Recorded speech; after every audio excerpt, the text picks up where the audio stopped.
बिस्मिल्लाहिर्रहमानिर्रहीम। अस्सलाम वालेकुम।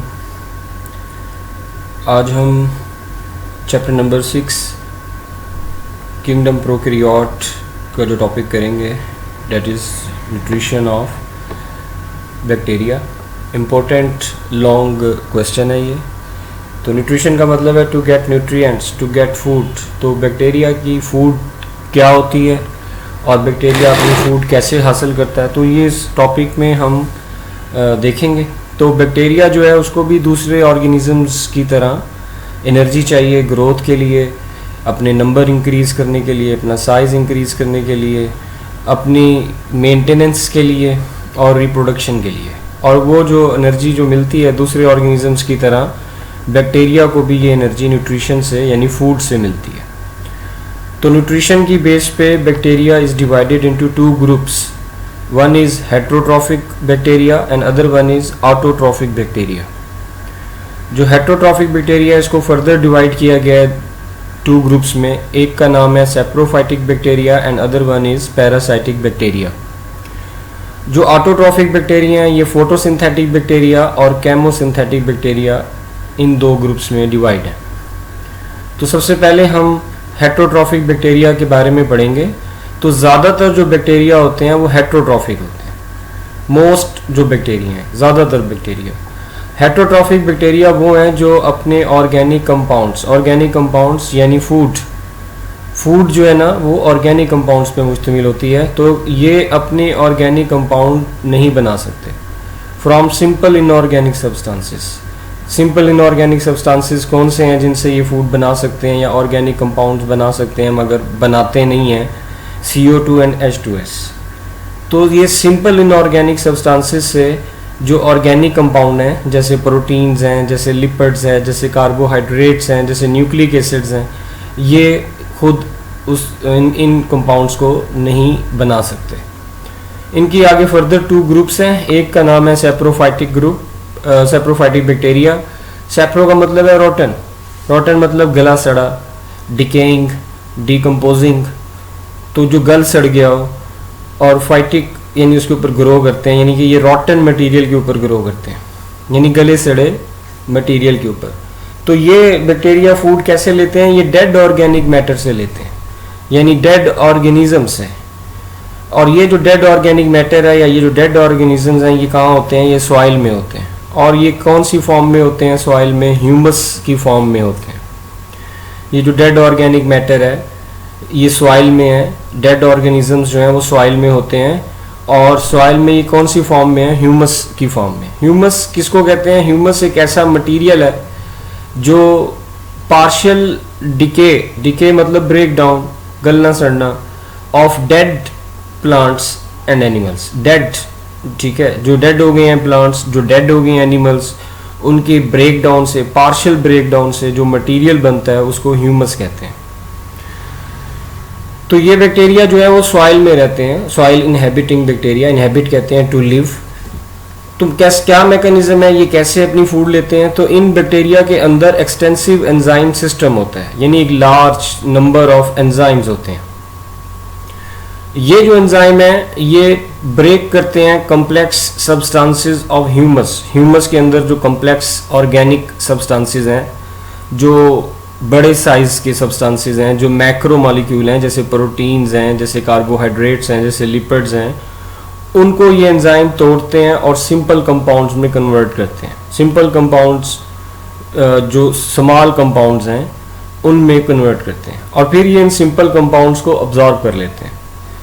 तो ये इनको क्यों ब्रेक कर रहे हैं? क्योंकि जो कॉम्प्लेक्स सब्सटेंसेस हैं, जो मैक्रो मॉलिक्यूल हैं, वो उसको बैक्टीरिया अब्जॉर्ब नहीं कर सकता, वो उसकी सेल मेम्ब्रेन को क्रॉस नहीं कर सकते। सिंपल कंपाउंड्स या स्मॉल कंपाउंड्स जो हैं वो अब्जॉर्ब हो सकते हैं, वो सेल मेम्ब्रेन को क्रॉस करके बैक्टीरिया के अंदर जा सकते हैं। तो इसलिए ये पहले कॉम्प्लेक्स सब्सटेंसेस ऑफ जो कि ह्यूमस में मौजूद हैं उसको ब्रेक करेगा सिंपल कंपाउंड्स में और फिर उसको ऑब्जर्व करके बॉडी के अंदर ले जाएगा, यानी अपने सेल के अंदर ले जाएगा। और फिर इन सिंपल कंपाउंड्स को वो इस्तेमाल करेगा, यूज़ करेगा as a source of energy के तौर पे।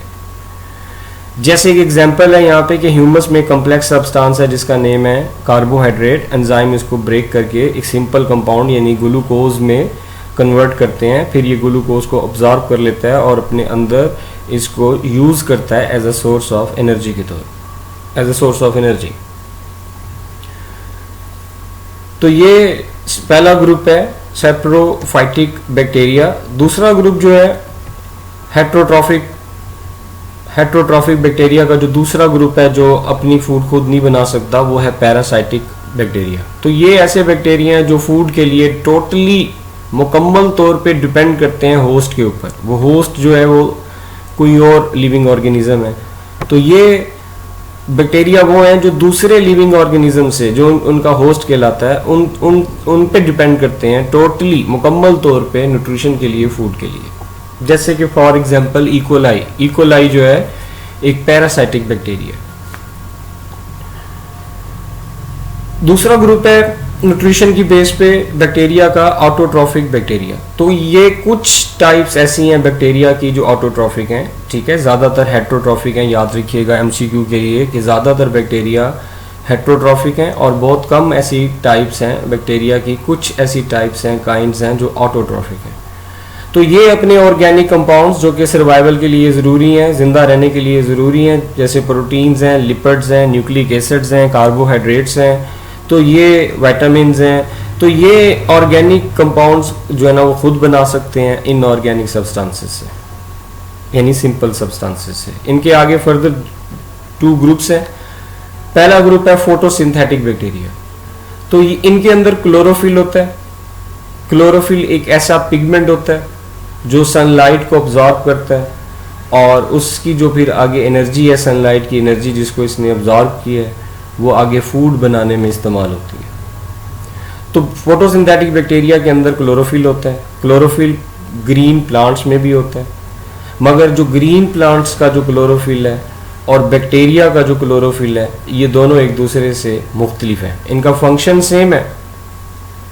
सेम है बट स्ट्रक्चर डिफरेंट है, ठीक है। तो स्ट्रक्चर डिफरेंट है, लोकेशन भी डिफरेंट है, मगर इनका फंक्शन सेम है कि ये सनलाइट की एनर्जी को ऑब्जॉर्व करते हैं ताकि फूड जो है ना वो बनाने में वो इस्तेमाल हो सके। तो ग्रीन प्लांट्स का जो क्लोरोफिल होता है वो उनके क्लोरोप्लास्ट में होता है। एक ऑर्गेनल होता है जो सिर्फ प्लांट्स में पाया जाता है। तो इन क्लोरोप्लास्ट में ये क्लोरोफिल जो है ना वो होता है, जबकि बैक्टीरिया के अंदर जो क्लोरोफिल है वो साइटोप्लाज्म में मौजूद होता है। डिस्पर्स का मतलब होता है फैला हुआ। तो इसका क्लोरोफिल जो है, ये जो क्लोरोफिल मॉलिक्यूल हैं जो कि पिगमेंट हैं, वो साइटोप्लाज्म में फैले हुए होते हैं।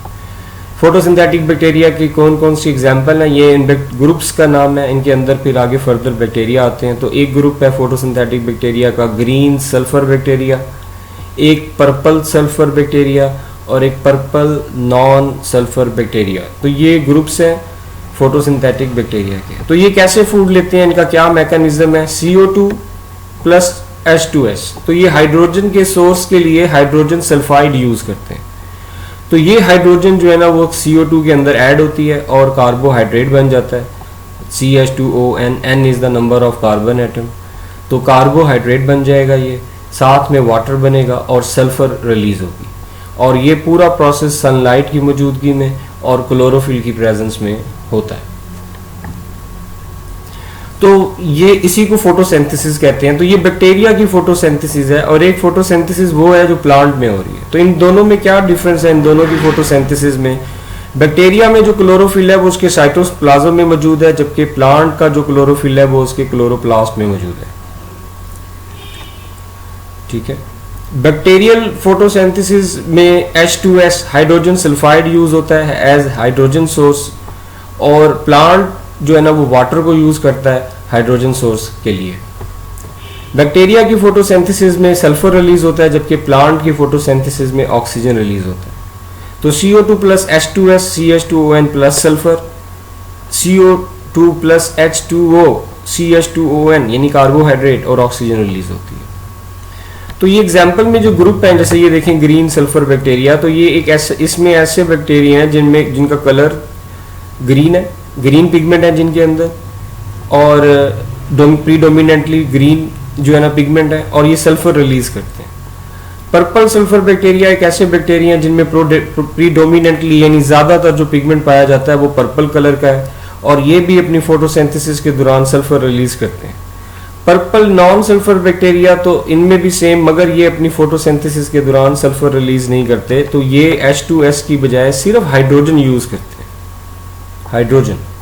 तो ये इनकी एग्जाम्पल है फोटोसिंथेटिक बैक्टीरिया की। दूसरा जो ग्रुप है ऑटोट्रॉफिक बैक्टीरिया का, डेट इज केमोसिंथेटिक बैक्टीरिया।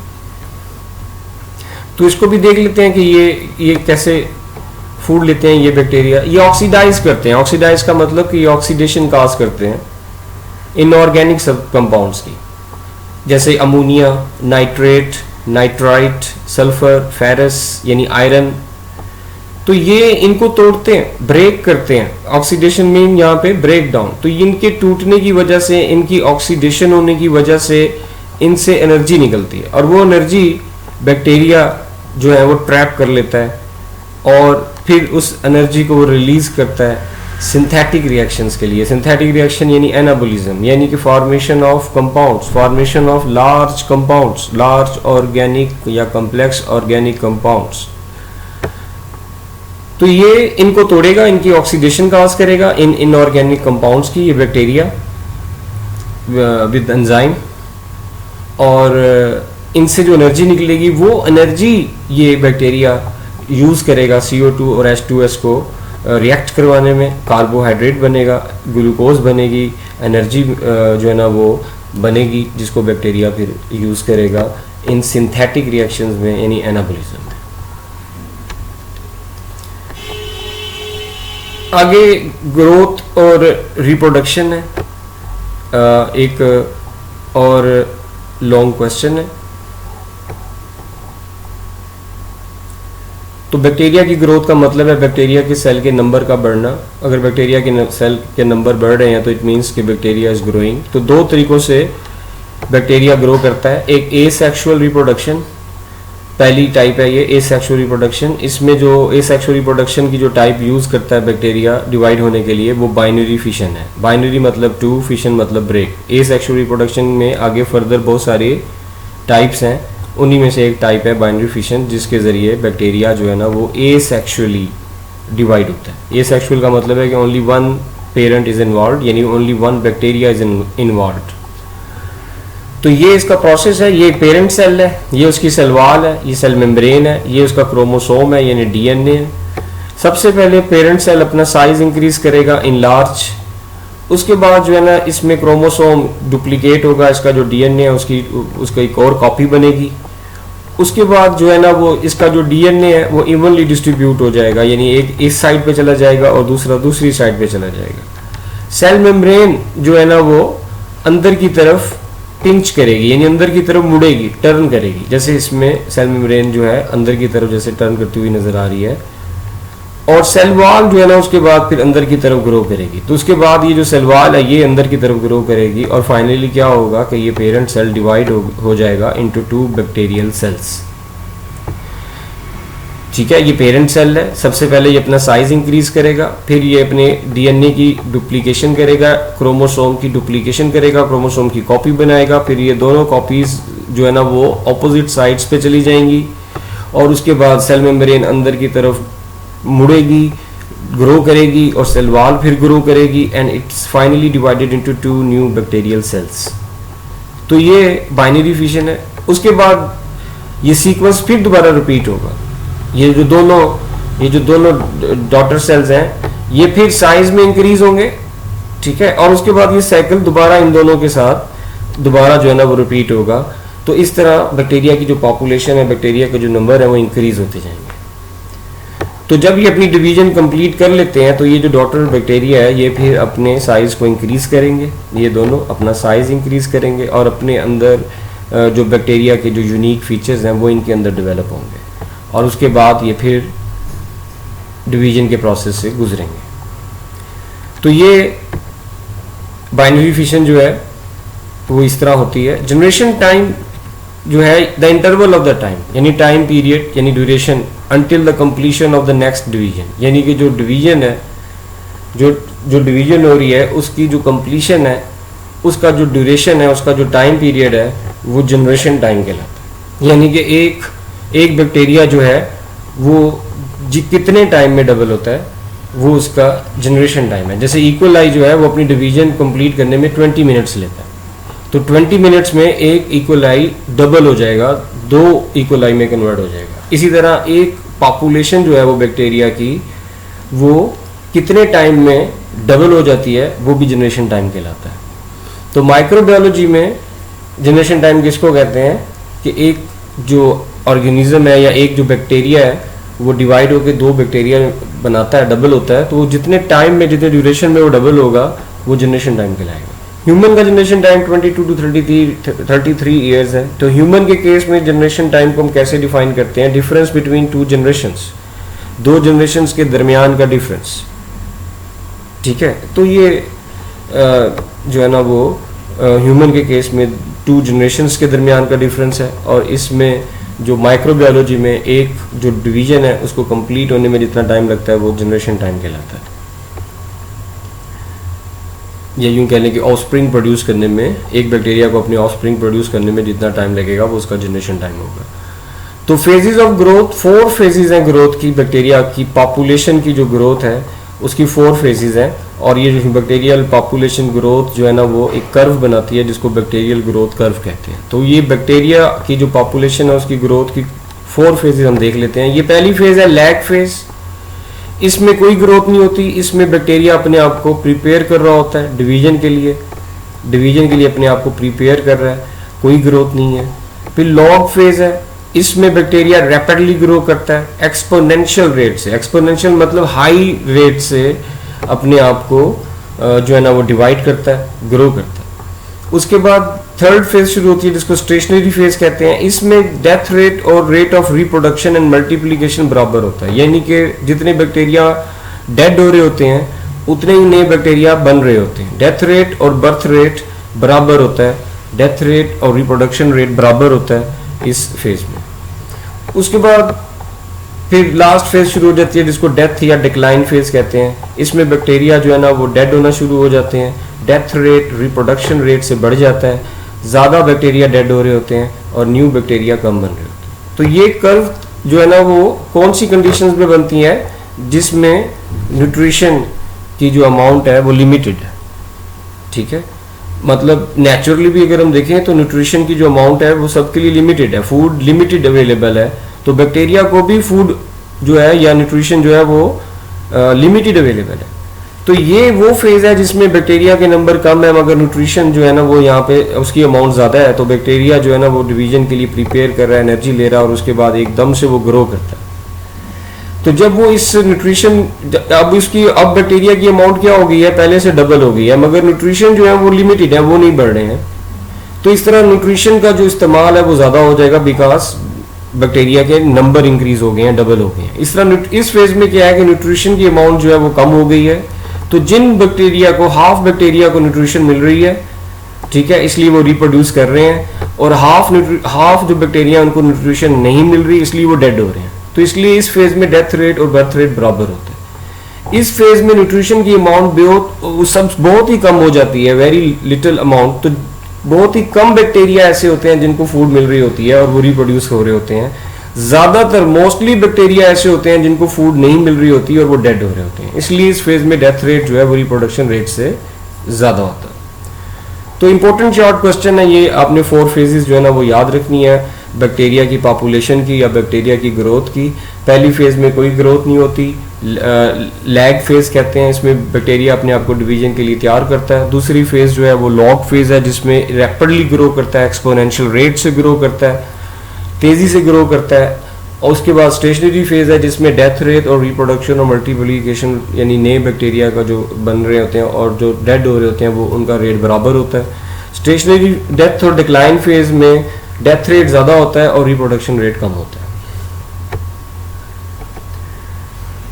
और दूसरी है सेक्सुअल रिप्रोडक्शन, ये सब एसेक्सुअल रिप्रोडक्शन के बारे में था, ठीक है। तो नाउ वी सी के सेक्सुअल रिप्रोडक्शन के जरिए कैसे बैक्टीरिया जो है ना अपने नंबर जो है ना वो इंक्रीज करता है। तो बैक्टीरिया में ट्रेडिशनल जो रवायती जिसे हम कहते हैं सेक्सुअल रिप्रोडक्शन वो नहीं होती, यानी गैमीट्स वगैरह नहीं बनते, ठीक है।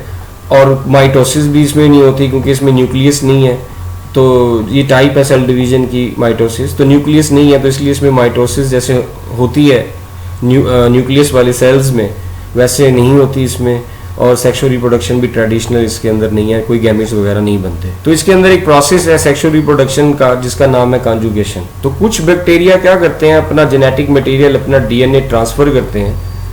वो डोनर बैक्टीरिया होते हैं जो ट्रांसफर कर रहे होते हैं, और जो लेने वाला बैक्टीरिया होता है वो रेसिपिएंट होता है। तो इस प्रोसेस को क्या बोलते हैं, कॉन्जुगेशन। यानी एक बैक्टीरिया दूसरे बैक्टीरिया को अपना जेनेटिक मटेरियल, अपना डीएनए ट्रांसफर करता है। तो ये बैक्टीरिया कॉन्जुगेटिंग बैक्टीरिया हैं, यानी कॉन्जुगेशन हो रही है इनमें। और इस कॉन्जुगेशन के लिए किसको यूज करते हैं, सेक्स पिलाई को यूज करते हैं या एस पिलाई को यूज करते हैं। इनके जरिए ये जो है ना वो डीएनए ट्रांसफर करते हैं, जेनेटिक मटेरियल ट्रांसफर करते हैं दूसरे बैक्टीरिया को। तो ये एक डायग्राम है, इसमें देखें ये डोनर बैक्टीरिया है, ये रेसिपिएंट बैक्टीरिया है, और ये बीच में दोनों के जो सेक्स पिलाई हैं ये आपस में ज्वाइन होकर एक ट्यूब बना रहे हैं। This tube is known as conjugating tube. और फिर इसके थ्रू ये जो डीएनए है इसका एक स्ट्रैंड जो है ना वो यहाँ से दूसरे जो है ना बैक्टीरिया में जा रहा है। फिर ये जब स्ट्रैंड यहाँ पे आ जाएगा फिर इसकी रेप्लिकेशन होगी, इस तरह ये दूसरा स्ट्रैंड भी इसका बन जाएगा और ये डबल स्ट्रैंडेड हो जाएगा। और ये वाला जो बैक्टीरिया ये अपने इस स्ट्रैंड को रेप्लिकेट करके दूसरा स्ट्रैंड दोबारा बना लेगा, तो ये भी डबल स्ट्रैंडेड डीएनए दोबारा रिस्टोर कर लेगा। तो इस तरीके से ये एक बैक्टीरिया दूसरे बैक्टीरिया को अपना डीएनए ट्रांसफर करता है। तो इस प्रोसेस का एडवांटेज ये है कि इससे नया जेनेटिक कम्बिनेशन बनता है, यानी इस बैक्टीरिया में एक नया डीएनए आ रहा है। तो एक नया डीएनए आ रहा है यानी एक नया इसका जेनेटिक कम्बिनेशन बन रहा है, जीन का कम्बिनेशन नया प्रोड्यूस हो रहा है बैक्टीरिया में, जो कि उसको हेल्प करता है बैक्टीरिया को सर्वाइव करने में under great variety of conditions, यानी डिफरेंट टाइप ऑफ कंडीशंस में सर्वाइव करने में बैक्टीरिया को हेल्प आउट करता है, या फिर उसका जो है ना वो इंक्रीज कर देता है ये न्यू जेनेटिक कम्बिनेशन बैक्टीरिया के जो सर्वाइवल चांसेस को। तो ये सेक्सुअल रिप्रोडक्शन है, ये भी शॉर्ट क्वेश्चन है। कॉन्जुगेशन, तो कॉन्जुगेशन में कुछ बैक्टीरिया अपना डीएनए, अपना जेनेटिक मटेरियल ट्रांसफर करते हैं दूसरे बैक्टीरिया को। तो देने वाला डोनर बैक्टीरिया है और ले रहा है जो डीएनए वो रेसिपिएंट है। इस प्रोसेस का नाम है कॉन्जुगेशन, और कॉन्जुगेटिंग बैक्टीरिया में ये कॉन्जुगेशन का प्रोसेस होता है। सेक्स पिलाई यूज होते हैं इस डीएनए को ट्रांसफर करने के लिए।